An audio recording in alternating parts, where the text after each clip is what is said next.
Assalamu Alaikum wa rahmatullahi wa barakatuh. Bismillah walhamdulillah wa salatu wa salamu ala rasulillahi wa ba'd. Rabbi shrah li sadri wa yassir li amri wa hlul uqdatan min lisani yafqahu qawli. Rabbana zidna ilman ya kareem.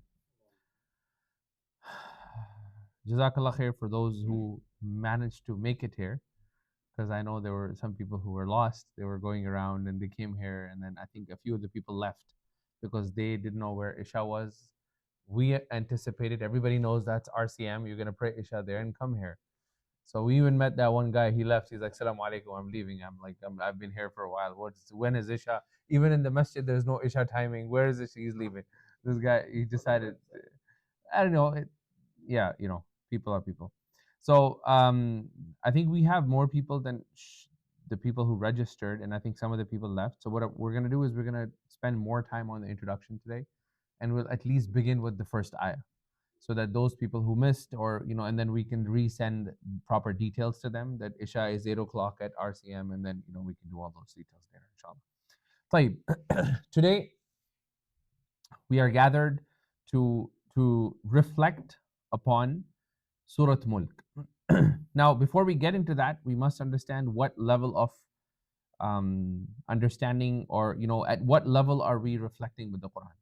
So obviously Quran has various different levels. You can go into deep, you can go into much deeper meanings. In general, if we study the Quran, we have these basic levels of they call it the 4 ways that you can actually interact with Quran, right? A lot of us, we interact with the Quran in tilawat, so we focus on tajweed and the ilm of tajweed and everything related, so it's focused on tilawat. Then the other one that we focus on is tahfiz, memorization. Now, no matter how amazing you get at these 2 levels, you will never ever be able to ever etch upon or even begin to understand what the actual purpose of the Quran was in the first place. Now, you have people who have spent their entire life in tajweed, but they don't understand anything. The entire life in tahfiz, to the level that they can recite the verses of the Quran backwards to you. Right? And then, in our India and Pakistan, we watch that student, mashallah, Allahu Akbar, subhanAllah, he's reading the Quran backwards. He's telling you the ayat in the back sequence. But do you understand that meaning? Do you understand what Allah is telling you? No. Now, it's a great thing because they're occupying themselves with the book of Allah subhanahu wa ta'ala. So we're not going to say, oh, well, la hawla wa la, it's better than watching Netflix. Like, they're occupying themselves with the nur of Allah subhanahu wa ta'ala at any given day. We will take that to other alternatives. Then you have the level of tafsir. The tafsir of the Quran is of 2 types. You have tafsir that is tasalsuli, which is the chronological order of the Quran. So we started off with either the way the mushaf is today, okay? The way the mushaf is today for us, Alhamdulillahi Rabbil Alameen, Surah Al-Baqarah, Al-Imran, so on and so forth. And then we get to Qul Huwallahu Ahad, Qul A'udhu Birabbil Falaq, Qul A'udhu Birabbin Nas, in that sequence. Majority of the tafsirs are written like that. We do have tafsir books that have been written that are as per the nuzul, as per the revelation. We literally have tafsir books that are written like that. So it starts off with Iqra, Bismi Rabbika alladhi khalaq, then it goes to Noon wal Qalam, then it goes to Muddathir, then it goes to Muzammil, or Muzammil Muddathir, depending on what you, and that's how the sequence goes, right, until the last ayat of An'am. So that is also a tasalsul, but that is the sequence as per the revelation. So that's one element of tafsir, in which you are going with an order, either of the existing order that Prophet ﷺ told us to compile the Quran in, or the order of the revelation. The second type of tafsir is called tafsir al-mawdu'i, thematic tafsir. The whole purpose of the thematic tafsir is you take, for example, the word hub in the Quran. And then we take the word hub and we collect all the ayat in which Allah subhanahu wa ta'ala has said, Inna Allaha yuhib, Inna Allaha la yuhibbullah. Allah doesn't love, Allah doesn't like. And you study the concept of love from the theme of love in the Quran. Or you study the theme of ruh in the Quran. These are themes, and Quran has, you study the theme of success. Okay, how does Allah define success for us? Right?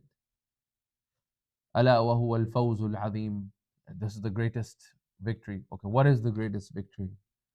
Right? How does Allah define fawzul azim? Right? That's called thematic tafsir. Then the fourth type of interaction with the Quran, and this is the interaction with the Quran which Allah subhanahu wa ta'ala has commanded everybody to get involved in, which is what? Tadabbur. Allah subhanahu wa ta'ala says, أَفَلَا يَتَدَبَّرُونَ الْقُرْآنَ. Do they not ponder upon the Quran? أَمْ عَلَى قُلُوبٍ أَقْفَالُهَا. Or is it that their hearts are sealed? Okay. So tadabbur of the Quran is the collective communal obligation of every single one of us. And for tadabbur, we do not require, if somebody doesn't have Arabic language, you don't need grammar, you don't need any of that. As long as you're able to read the Arabic text and correlate the English translation to that Arabic text, you can do tadabbur. Okay. Now, the word tadabbur comes from dabbara yudabbaru, dubur, the behind of something. And tadabbur is the understanding of something that is behind the text. So when we say tadabbur of the Quran, what we're saying is this is the obvious ayah. For example, the ayah we just read. أَفَلَا يَتَدَبَّرُونَ الْقُرْآنَ. Do they not ponder upon the Quran? أَمْ عَلَى قُلُوبٍ أَقْفَالُهَا. Or is it that their hearts are actually locked up? So from that perspective, if we just do tadabbur on this ayah, first thing is Allah subhanahu wa ta'ala is asking a question. When Malikul Mulk, Allah subhanahu wa ta'ala, if He's asking a question to everyone, what does that tell us about the question? It's very important. So the fact that Allah is Allah could have said, Tadabbarul Quran. Go and ponder upon the Quran. It could have been command. Right? Dabbir. Ponder. And if you don't ponder, there's a consequence. But it is a lot more, like it's like you telling your son, do this. He'll do it, but not from the heart. But if you engage your son or your daughter's intellectual capacity of reasoning and ask him a question, right? Don't you think if you did this, that would be better as opposed to that? And then you're forcing the person to think. So conclusively, they can come to this understanding that this is an important task. That's number one. So the first thing we get is أَفَلَا يَتَدَبَّرُونَ الْقُرْآنَ أَمْ عَلَى قُلُوبٍ أَقْفَالُهَا. Or is it that their hearts are sealed? What does it tell us about our hearts? Right? The hearts, so first thing we learn is the hearts have different states. Right? Allah is indicating a state. So one of the tadabbur is that the heart can have multiple states. One of these states that Allah has given you, because if you allow one state, then it can have multiple states. Okay? So firstly, we know that hearts are going to have multiple states. The second thing you'll get from this ayah is that one of the states is that the heart can be locked up. The third thing Allah is leaving you and me open is to leave this question open-ended, and He's not asking you this question. He's indicating towards the heart being sealed. So the questioner, the reader should be questioning, what are the things that will seal my heart? Because Allah has already engaged your inquisitive nature in the first part of the ayah. Right? Because the sentence structure should have been, أَفَلَا يَتَدَبَّرُونَ الْقُرْآنَ لِمَاذَا يُقْفَلُ الْقُلُوبِ. Why are the hearts being sealed? The question. But then over here, Allah starts with a question and gives you a statement for you to reason and connect back with your questioning ability. Well, wait a minute, what is going to seal my heart? And this reflective process is called tadabbur. Okay? So today when we sit here and we, go through these verses, our level of understanding is going to be on tadabbur. There are going to be certain things in tadabbur that are going to require Arabic language. So I will elaborate on that if there is some deep tadabbur meaning that we can learn based on the Arabic language, or some grammatical magic happening. I call it grammatical magic. That's all you need to learn, right? We don't need to tell you what is mutaqaddim or all. Like, there's a magic happen, that's a grammar magic, and that is giving us a new meaning. Okay, so that's the thing. Now, the way these surahs are actually studied is that you have something called al muqaddimat. Now, every single ilm, every single knowledge, okay, every single knowledge that that the scholars have ever conveyed to us, every single knowledge has something called muqaddimat al-ashr. The 10 introductions, muqaddimat al-ashr, the 10 introductions. Okay, the purpose of this entire thing is, I'm not going to go through all 10 introductions, but we have to be able to do some basic introductions of this muqaddimat. Okay, and the author, he used to say, I'll tell you the shi'r in Arabic so that we can actually benefit from this, right? The shi'r begins in terms of the muqaddimah, where the author, he says, inna mabadi kulli fannin ashara. The introductions of every science of sharia are 10. Al-haddu, the definition. Wal-mawdu', what is the topic that we're going to be discussing in this? Thumma thamara. Fine, I know the definition, I know the topic. How do I benefit from this? Thamara, what is the thamar? What is the pal? How do I walk away from some benefit from this? Then, wa fadluhu. What is the superiority of this knowledge in comparison to other Islamic sciences?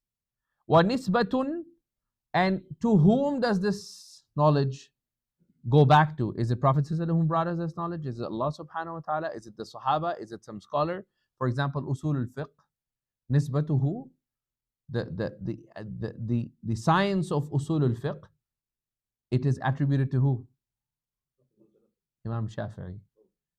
He made dua to Allah subhanahu wa ta'ala that, oh Allah, don't let me leave this earth except I come up with a new science that is ustumbita, that is the juice of the Quran and Sunnah that can save the Ummah.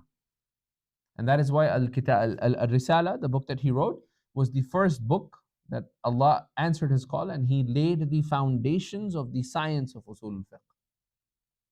And then from there on, the entire science is studied. Similarly, grammar, all of these sciences, the Arabs understood it. Tajweed was a science. It was never codified at the time of Rasulullah. So this is called nisbah. Who is the one who actually first wrote about this science? Okay. Wal wadi'. Okay. Who is the one who compiled everything about this science? Okay.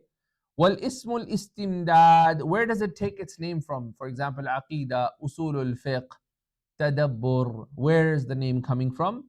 And hukm al-shari'.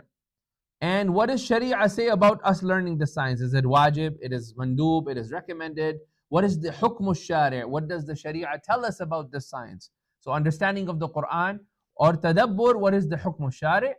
That it is fard kifaya, right? So we'll get into that. Okay. So first one, al-haddu. Tadabbur, by definition, and the word tadabbur means to understand that which is untold. So it's not obvious, but it can be implied. Okay, that's number one.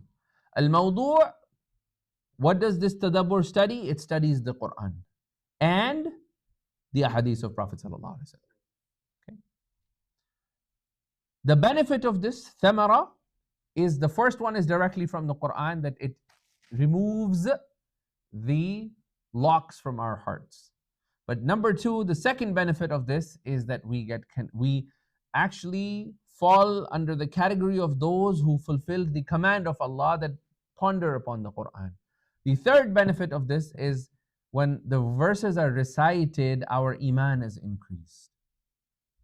Our iman is increased when these verses are recited. Okay? وَفَضْلُهُ, its benefit or its superiority, any science that is related to Quran is superior than all. Assalamu alaikum. Alaikum salam. Any science that is related to Quran is superior than all other sciences, because this is the science. So whether it is tajweed, whether it is any of the sciences that is related to Quran, directly related to Quran, those sciences have a superiority over all other sciences. Why is that? Because Quran is al-Quranu huwal aslu.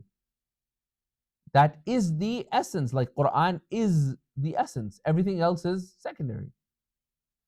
Everything else is secondary. We don't have any Islam, we don't have any, Islam doesn't exist.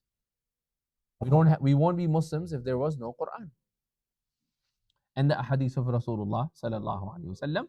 But ahadith of Rasulullah sallallahu alaihi wasallam, they don't come at the level of Quran.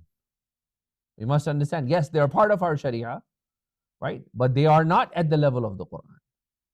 Quran is the highest, then the hadith of Rasulullah sallallahu alaihi wasallam, right? And then so on and so forth. Okay. Now, nisbatuhu, to whom does this science, who brought this science to us? It was Allah subhanahu wa ta'ala. He commanded us to do tadabbur on the Quran. And who was the one who told us or gave us some samples of tadabbur? It was the Sahaba and Rasulullah sallallahu alaihi wasallam in certain verses, and the Sahaba kiram. We have lots of ahadith in which they are giving us tadabbur of these ayat. Okay. Jamil. So this is some basic introduction. Now, Surah Mulk, in every surah of the Quran, surahs of the Quran can have multiple names. Okay. Certain surahs can have sometimes 8 to 10 names. Okay. For example, Surah Mulk has 8 or 9 different names. Now, these names, where do they come from? So Surah Mulk during the time of Rasulullah sallallahu alaihi wasallam was not known as Surah Mulk. The Sahabas did not know it as Surah Mulk. What did they know it as? Surah Al Mulk. That was the name. The Sahabas, they knew it only as Surah Al Mulk. Min Adhab al Qabr, yes. So, because their focus was all about protection from the Adhab of Qabr, so they would not even call this, because their concern was not the Mulk of Allah. They were like, Adhab of Qabr, man, that's the first thing I need to win. So during the Sahabas, Al-Mani'a was the predominant known. Even in Shu'ab al-Iman, in one of the books, Hadith, either Ibn Mas'ud or Ibn Abbas, they mentioned this, that kunna nusammihi al-Mani'a. We used to name it al-Mani'a. We would not even call it Surah Mulk. Okay. Why? Because of the hadith of Ibn Abbas where Rasulullah sallallahu alaihi wasallam says, and the hadith is mawquf, which means that all the narrators are authentic, but Ibn Abbas does not narrate it to us from Rasulullah sallallahu alaihi wasallam. But they still use this hadith because the meaning of the hadith is confirmed by all other different sahih hadiths, which is that the people of the grave, the people who are going to punish the person in the grave, يَأْتُونَ مِنْ قِبَلِ رِجْلِ الشَّخْص. They are going to come towards the feet when the person is going to be lying down. So the feet are going to say, لَا قِبَلَ لَكُم مِّنْ هَذَا. You cannot enter from this place. لأنه كان يقرأ المانعة. He used to recite المانعة. Then they're going to try to come from the belly. وقيل, in another narration it is said they're going to try to come from al-katif, from the shoulder. And every single body part is going to push away the people, these animals, and all of these things that are going to come to hurt this body, al-mani'a, they're going to protect that person from the adhab of qabr. Okay. Now, the most common name today is Surah Al Mulk. The most common name today is Surah Al Mulk because of the iftitah. تبارك الذي بيده الملك. Okay, the iftitah surah. There's another name for this which is called Surah At-Tabarak. Okay, there's also Juz At-Tabarak, the Juz of Tabarak, but Surah At-Tabarak. And there's another surah that also begins with Tabarak, which is تبارك الذي نزل الفرقان على جميل. And that's also in the beginning. So to differentiate between the two Tabarak juz, they say Tabarak al Mulk, Tabarak al Furqan. Okay. So there is Tabarak al Mulk, which when they say juz Surah al Tabarak, they know that it could be Tabarak alladhi nazzal al Furqan or Tabarak alladhi biyadihi al Mulk. So differentiate that, they say Tabarak al Mulk. Now, the names are either going to be tawqifi, which means they are directly from Rasulullah sallallahu alaihi wasallam, or they are directly told to us by the Sahaba that they heard it from Prophet sallallahu alaihi wasallam. These type of naming, those naming conventions of the surahs are going to be tawqifi, which means you and I cannot come and start altering it. Then there are certain names that were ijtihadi, which was the effort of the Sahaba, and they read the surah and they said, man, this surah can also be called this. Okay. Those names are ijtihadi, i.e., they were the efforts of the Sahaba and they named a surah. Sahaba and the Tabi'een and Atba' Tabi'een. Right? Today you cannot come and I cannot come and say, you know what, I think there's a new, call it Surah Internet. It's not gonna work, right? It's like this ayah is talking about Dajjal. Let's call this Surah Dajjal. Like you and I can't do that. So for us, everything is done. But the first three generations, they made some ijtihadat. Very few from the second and the third. The first generation were the ones who made most of ijtihad. So the first name is tawqifi, i.e., that is from Rasulullah sallallahu alaihi wasallam. The second name, al-mani'a, is also tawqifi. The third name, tabarak, is tawqifi. Now the fourth name, which is al-munjiya, okay, which is also in the hadith. لأنه ينجي صاحبه من عذاب القبر. Right? This is also from the hadith that this surah is called Surah Al Munjiya, the one that protects you. Okay, the one that protects you, gives you najat from the adab of the qabr. And the third name is Surah Al Waqiyah. Okay, Al Waqiyah, which means this surah is a protector from wiqaya. Okay, from taqwa, the same word taqwa. Okay, which is ijtihadi, which means that some of the Sahabas, they said that we can also call this surah as the protector. Okay, these are the different names of this particular surah. The surah has 30 ayat, and it is Makkiyah. It's understood that Quran was fi minhum Makki. There is Quran that is Makki and there is Quran that is Madani. Where is the majority of the Quran in terms of surahs, not in terms of pages? Is it Makki or Madani? Madani. Majority of the Quran in terms of, not in terms of pages, in terms of count of surahs. Makki. Madani surahs are only 21. 21 or 22. But they account for like almost, if not like with no exaggeration, they account almost like 1.5 over 3. Like, they account for almost 2/3 of the Quran. Like look at Surah Al-Baqarah and all of those early surahs, right? They're all like Madani surahs. 1/3 of the Quran for sure is Madani, right? Okay. Ahzab, all of these surahs, they were Madani. Okay, so this surah is Makki. And ترتيبها في المصحف, in the Mus'haf, it's the 67th surah. Okay. وترتيبها النزول, i.e., as per the revelation, this surah was the 77th surah, which tells you that the surah was revealed. If this was the 77th surah as per the nuzul and it was a Makki surah, it was towards the end of the Meccan era of Prophet sallallahu alaihi wasallam. We don't know exactly where. Okay. Now every surah that Allah subhanahu wa ta'ala has revealed has a maqsad. If we understand the maqsad, then we can pivot all of the ayat and verses, like what's the goal of this surah? Like why was this surah? What's the actual maqsad of this surah? Okay. Which is to express to an average human being the absolute perfect nature of Allah's qudra. Okay. إظهار كمال ملك الله وقدرته. for an average person to be able to understand the magnitude and the perfection in Allah's dominion and His qudrah and His power. Okay. That understanding that Allah is the absolute Malik and He has full control over everything is going to resuscitate in our hearts what? Khashya. You will have reverence for Allah subhanahu wa ta'ala. If we don't understand the position of, for example, if you're meeting like Justin Trudeau, you have no idea who that is. You've never met him. And so it's like, and I'll give you a true example of that. Like I was in Islamabad in the business lounge, and I met some singer. I had no idea who she was. That's not my world. Okay. Like unless like you're making like top charts in the world and you're in like news in Saudi Arabia and they're writing stuff about you like Taylor Swift.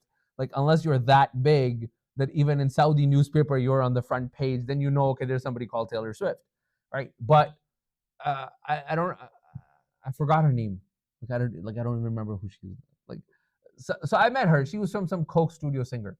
Okay, so we were in the business lounge and she's like, "Assalamu Alaikum." I said, "Wa alaikum assalam." So I gave her a cold response, like I'm like, "Wa alaikum assalam," and I carried on my business, right? And then she's like, "You don't know who I am?" I have no idea. She's like, "That's very strange." I said, "Yeah, seriously, do you know who I am?"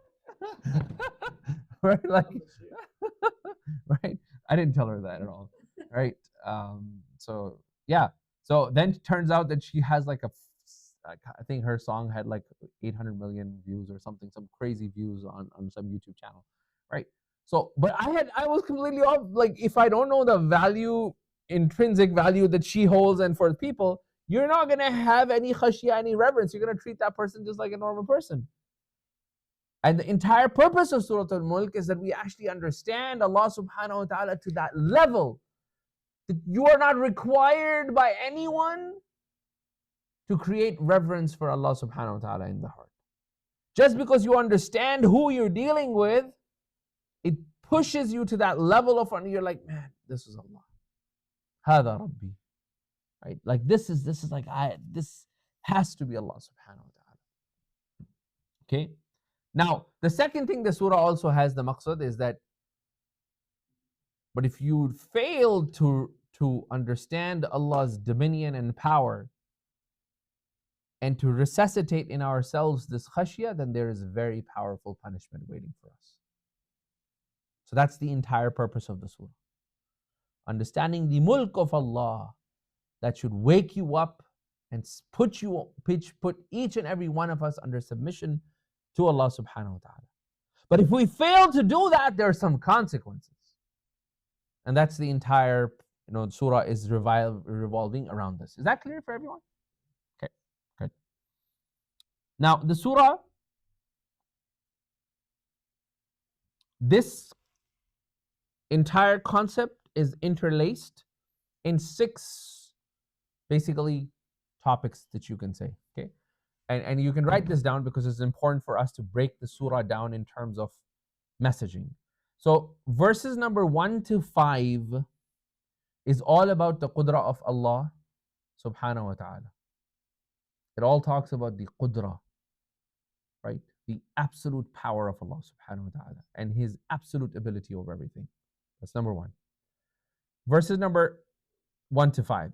Verses number 6 to 12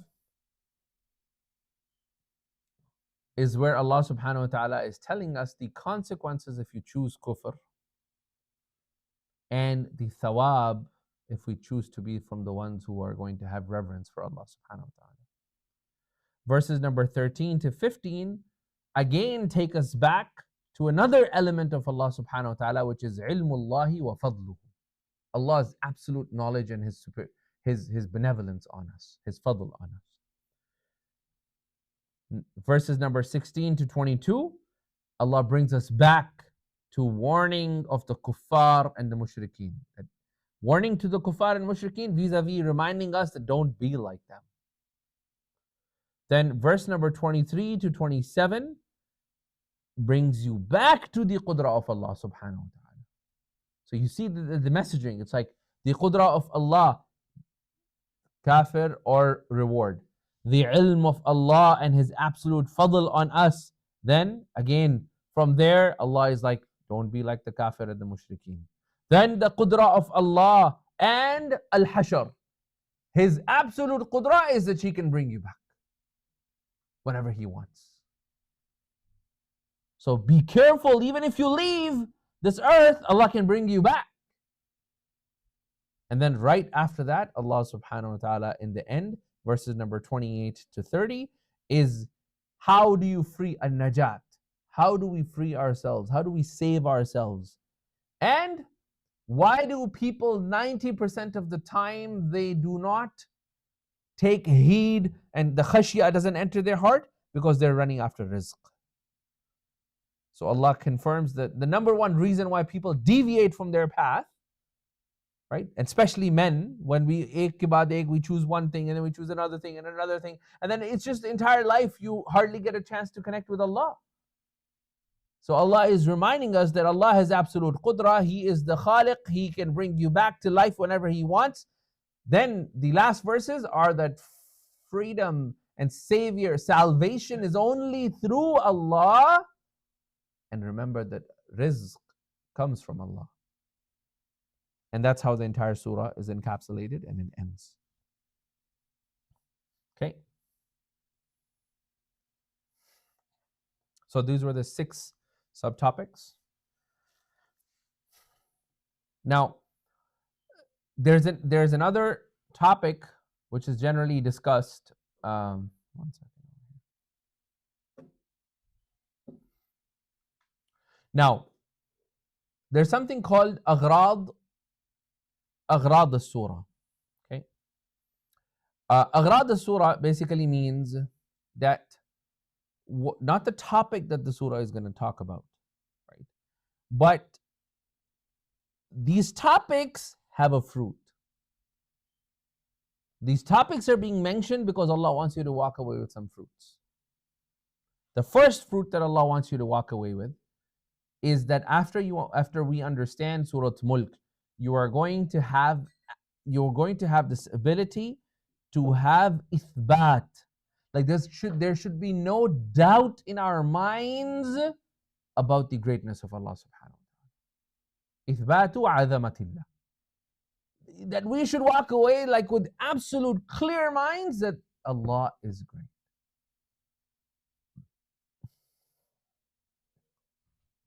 The second element of the same sentence is Allah's azama, His qudra, His absolute ability over everything. He has absolute ability over everything.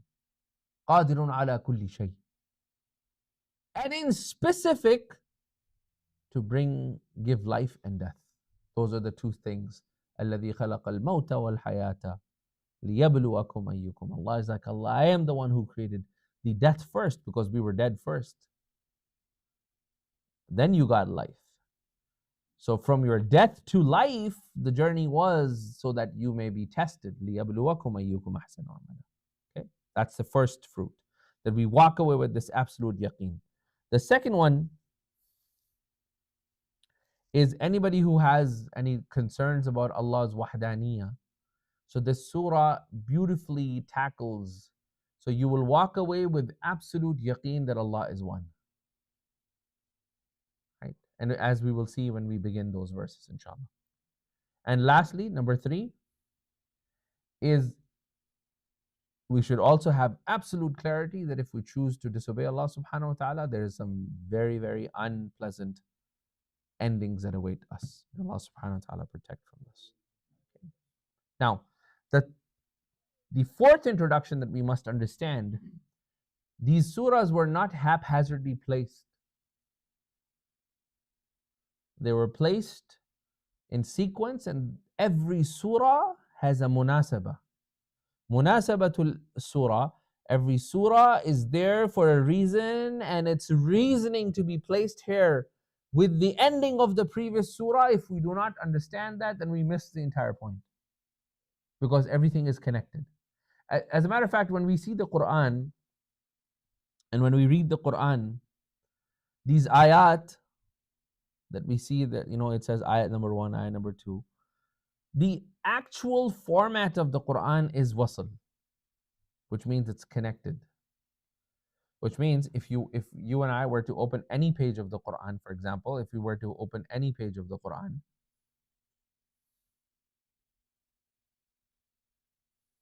right, we would recite like this, right? لما من قبل هدى للناس وأنزل الفرقان. We won't stop there. It would be, if you have the long breath, you would recite من قبل هدى للناس وأنزل الفرقان إن الذين كفروا بآيات الله لهم عذاب شديد والله عزيز ذو انتقام إن الله لا يخفى. Even next ayah, you just carry on reciting, because Al-Quran was revealed as wasl. The entire Quran is connected. In our minds, surah is beginning, surah is ending. But if you look at the previous masahif that were written, the old mushafs of the Quran, they don't have ayat. They don't, like, it's just all written in one flow. So if we miss the ayah before, then we miss the entire message. Now, if you were to open the ayah before, it's about the tahrim.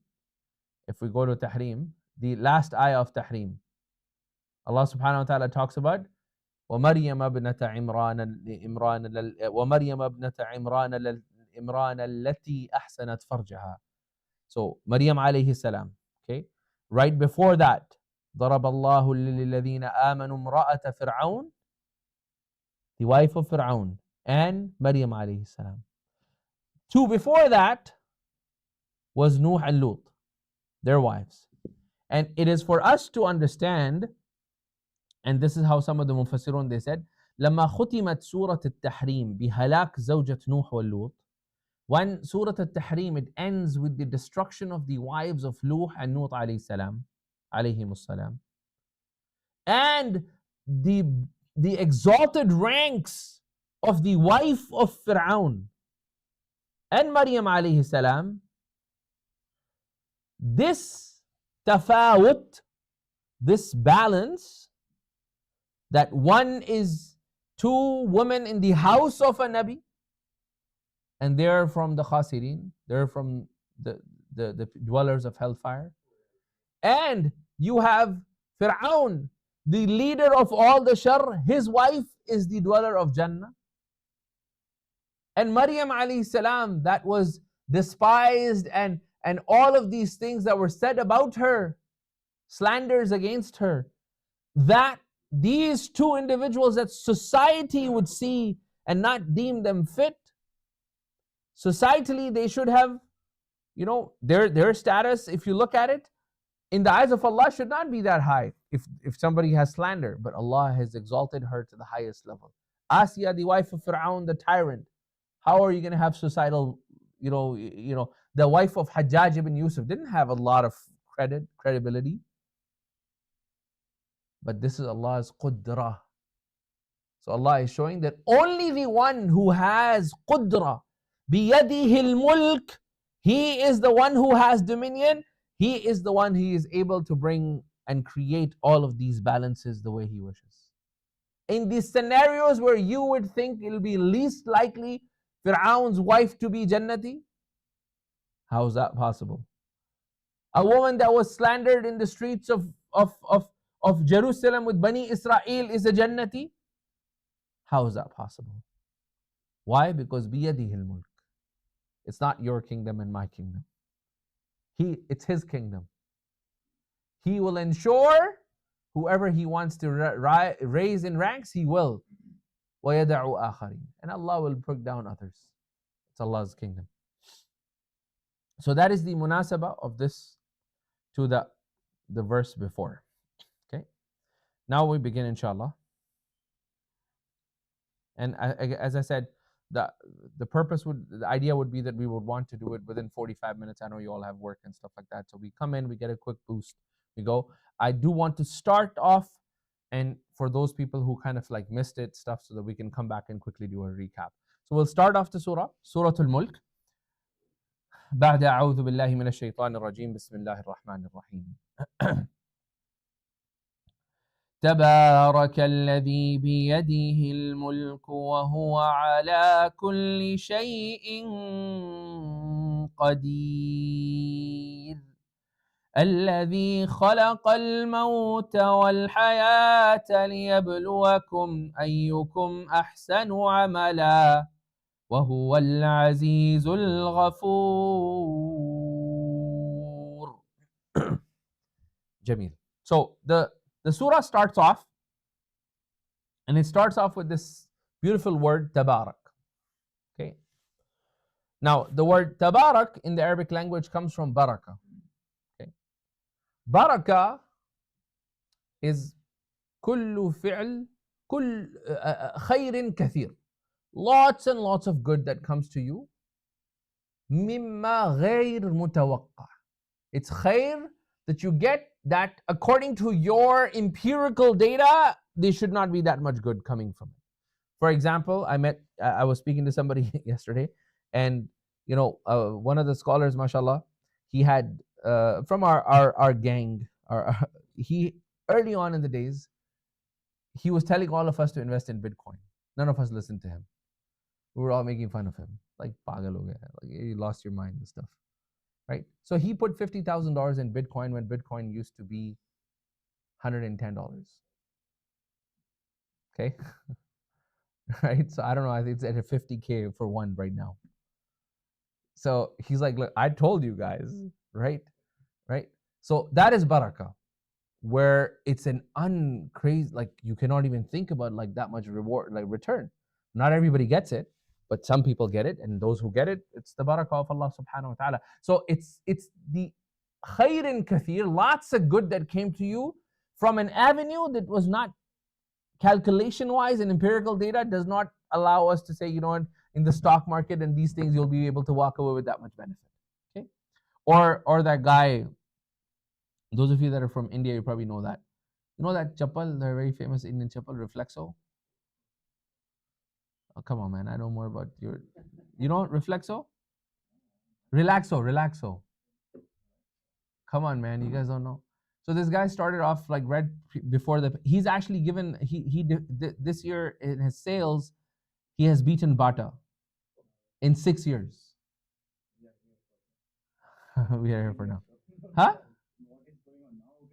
Yeah, exactly. So the guy started with like a small like shop of 10 people, and how with investment of 150,000 rupees, how he was able to build an empire of like sales of like I think 290 or 300 crore a month. It's insane, right? And he's like, Bata is going down and his sales are going up. So again, this is called barakah, where Allah subhanahu wa ta'ala can put that for anyone. Now, the word tabarak is really interesting, okay? Because tabarak is basically, when you say tabarak, in other words, you're trying to say, for example, ta'alalat al-mar'a. This woman, she gave lots of excuses. So it's basically, there's nothing intrinsic in that woman, but the act of her giving lots of excuses, that is called ta'alalat. It's tafa'ala, tabaraka. Now, why this is important is because it doesn't talk about the intrinsic value. It talks about the assumed barakah that comes from Allah subhanahu wa ta'ala. Now, here's the interesting part. Allah subhanahu wa ta'ala, in this particular equation, the word tabarak is generally, this type of Arabic is generally used only when you are referring to things that are not intrinsic but extrinsic. The effect of that, i.e. the effect of this investment, so you are talking about the extrinsic but not the intrinsic value.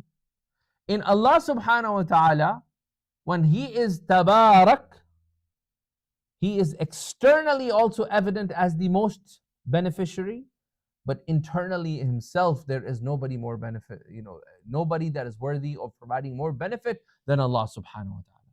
There could be a possibility that there are two businessmen, one is more generous and one is less. Both have equal capacity. In Allah subhanahu wa ta'ala's case, the barakah, his ability to provide barakah to you and me, which is your $1 can go a lot more than you ever thought of, right? The barakah is you went to the cash store or whatever and you thought the bill was going to be like $55, but then you don't know that there was some special deal going on that day for that particular day and then everything was on 50% off, right? That's barakah. Your estimate was 100, but you walked away with 50. When Allah is saying tabarak, right, that His barakah is evident everywhere and He is the source of barakah. That's what I'm trying to say. Okay? So His barakah is evident everywhere, but He is the source of barakah in the first place anyways. Okay? And someone who's the source of barakah, he does not require to display his barakah. I mean, if you have that much absolute power, you're not required to display that power. But Allah is allowing you and us to see the barakah everywhere and understanding that He is the source of barakah. Now, here's the interesting part in the after next part. Alladhi. Why not mention Tabarakallah? Hu ahsanul khaliqeen. Allah says that in the Quran. Why not use the word Allah and use Alladhi over here? That's the first question we need to see. This is about thinking. Why Alladhi? He is. None of the Orientalists ever said, oh, who is this Alladhi?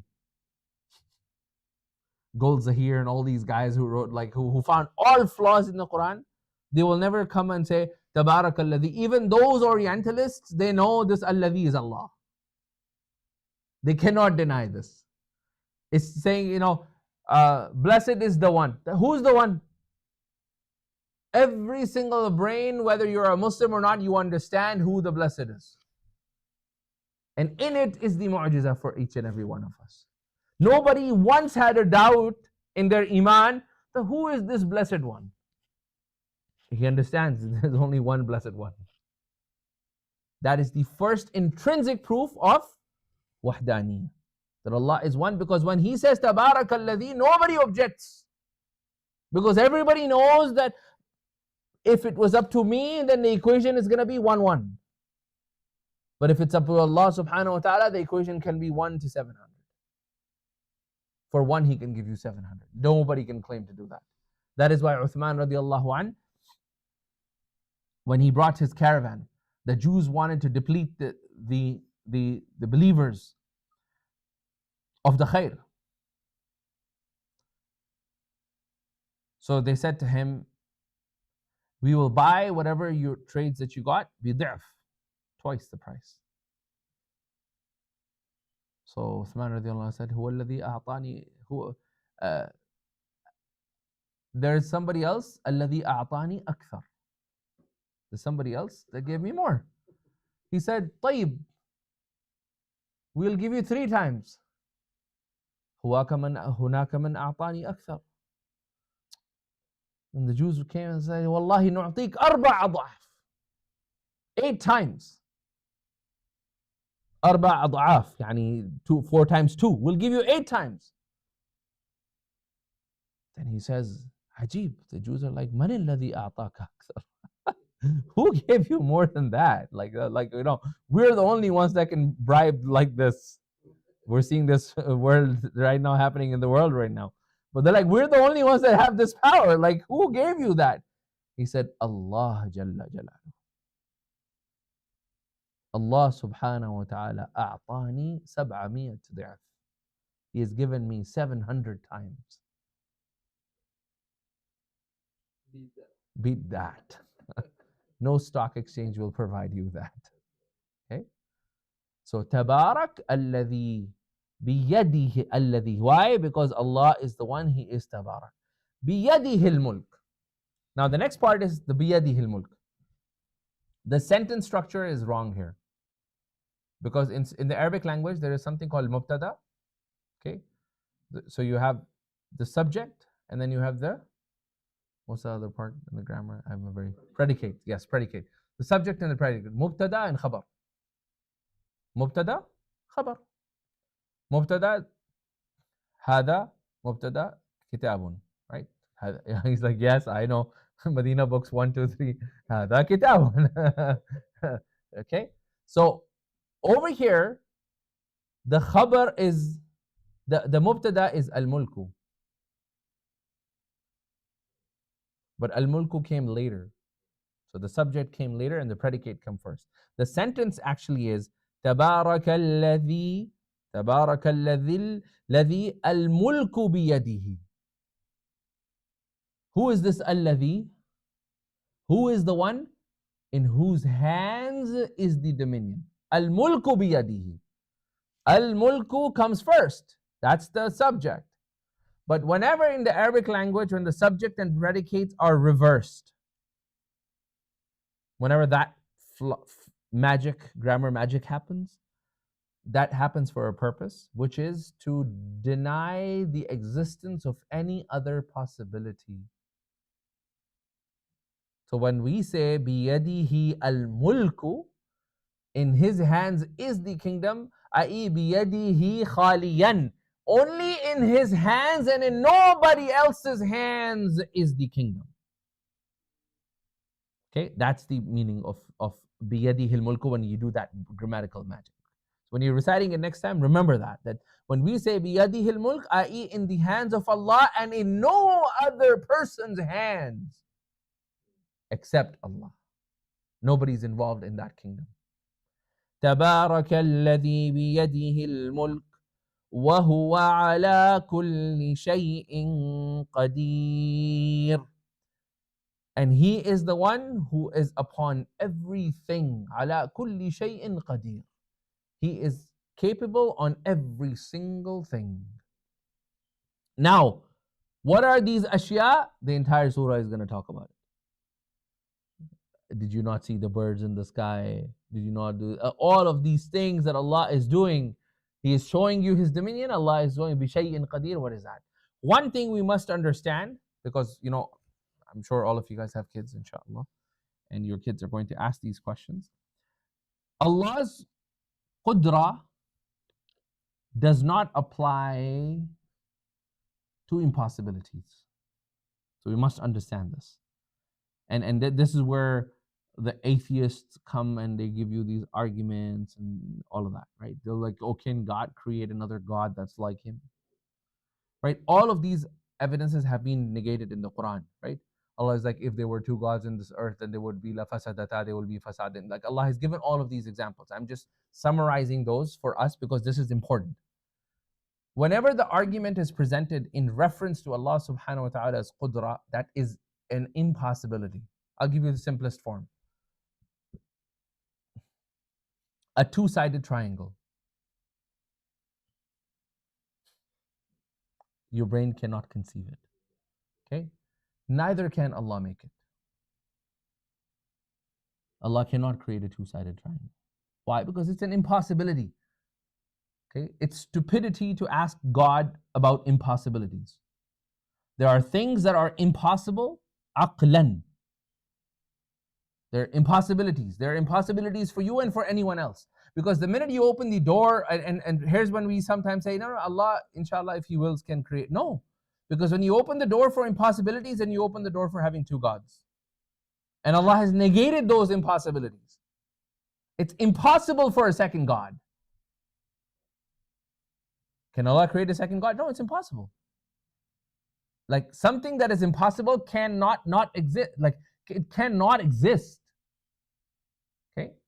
So that is why it's important that when Allah is saying, Inna Allah ala kulli shay'in, can Allah create a stone that He can't lift if He is capable of everything? It's an impossibility. Why? Why is it an impossibility? Simple argument. If that stone, it incapacitates God, then whoever we're talking about, that is not God. Because the absolute quality of Allah subhanahu wa ta'ala is فوق على كل شيء. He كل شيء قدير. So the minute you say these arguments, you open the door of impossibility. So whenever these type of atheistic arguments and these agnostic arguments come, if it's an impossibility aqlan, so it's simple rule. If your mind can't conceive of it, it cannot exist. And if it cannot exist, then there's no reason to ask. Because Allah subhanahu wa ta'ala does not operate in the realm of inexistence. Yes, usul al-qawniyya. Yeah. Okay, inshallah. So we'll stop at this verse. as I said, we'll end in. I went an hour. My bad. I shouldn't have gone. The idea is we'll try to end it in 45 minutes. And if you have any questions, inshallah, bi'idhnillah, and we'll carry on. Those of you that are here, it's very few opportunities that we have for men. So if you know other men that are around and they didn't hear about this, do let them know. General rule is we're going to pray Isha in the masjid and we'll peg ourselves to the Isha. As Isha goes further, then we'll probably see Maghrib and stuff. We'll probably be done in, I think, 4 sessions, maybe 5, depending on how deep we go, inshallah. Okay?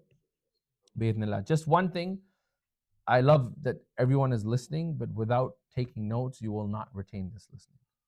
So please make sure that you guys bring your notes and pens or pencils, whatever it is, because today we just touched upon some of the basic things, but it is essential that if you want to retain that knowledge, that you even if you take some scribbles. So there's 3 screws of learning. Number 1 is you take notes. Number 2 is you share it with somebody within the next 48 hours. Because the minute you share that information, that it becomes solidified. And number 3 is you teach it to somebody else. Okay, I know it's hard, but right, it's hard. But again, so these are the 3 ways that you ensure that whatever knowledge that you have heard, retained, becomes beneficial knowledge. Otherwise, it's just information. Okay. Barakallahu feekum. Assalamu alaikum.